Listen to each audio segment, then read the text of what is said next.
जय मसी सालोम। आज म हजुरहरूको माझमा बाइबली पदबाट कुनै कुनै कुराहरू जुन कुराले चाहिँ मलाई एकदम विक टाइमबाट मलाई उभारेर मलाई बाहिर निस्केको छु, जुन पढेर जुन लर्न गरेर प्रभुको बारेमा अझै जानेको छु, उहाँसँग अझै घनिष्ठतामा बढेको छु। त्यही कुराहरू म चाहिँ तपाईँहरूमा थोरै सेयर गर्न चाहन्छु होइन। अब व्यवस्था 31:6ले भन्दछ, बलियो हो, साहसी हो होइन। हामी केही कुरा पनि हामी नडराउँ कि हामी यति भरोसा राखौँ, यति विश्वास राखौँ कि कसैले साथ दियोस् नदियोस् तर प्रभु हाम्रो सधैँ साथमा हुनुहुन्छ। उहाँले हामीलाई सम्हालिराख्नु भएको छ। अब बाइबलमै भनेछ नि त होइन कि बलियो हो, साहसी हो होइन। व्यवस्था 31:6मा भन्दछ कि बलियो हो कि जब परमेश्वरले भन्नुभयो कि हामी आफै बलियो हुनु, नडराउनु, केही कुरामा पनि हामीले प्रभुको सहायता पायौँ भने नसक्ने कुरा भनेको केही छैन कि हामी हरेक कुराहरू सक्छौँ, हरेक कुराहरू गर्न सक्छौँ।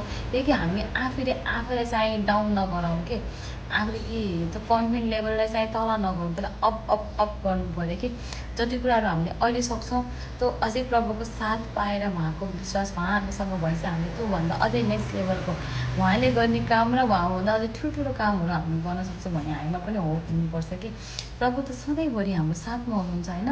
उहाँले हामीलाई सम्हालिराख्नु भएको छ, उहाँले हामीलाई हरेक क्षण हाम्रो केयर, हाम्रो वास्ता फिक्री गर्नुभएको छ।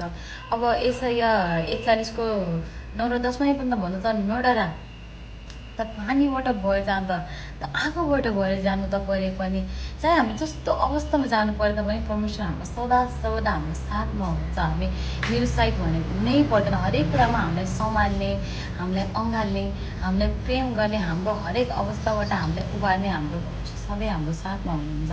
हामी उहाँमा भरोसा गरेर उहाँसँग हिँड्नु पऱ्यो होइन। त्यो अगाडि त्यही बाटोमा हामी जानु पऱ्यो।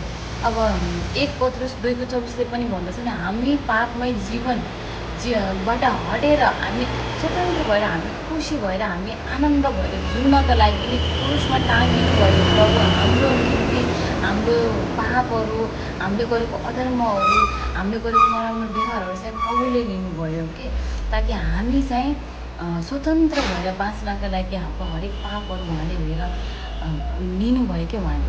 त्यही भएर हामी चाहिँ के हुनुपर्छ भने हामी आफैलाई सधैँभरि चाहिँ कस्तो हुन्छ भने तपाईँसँग कोही मान्छे हुँदैन कि तपाईँलाई सम्हाल्नका लागि, तपाईँलाई बढाउनका लागि।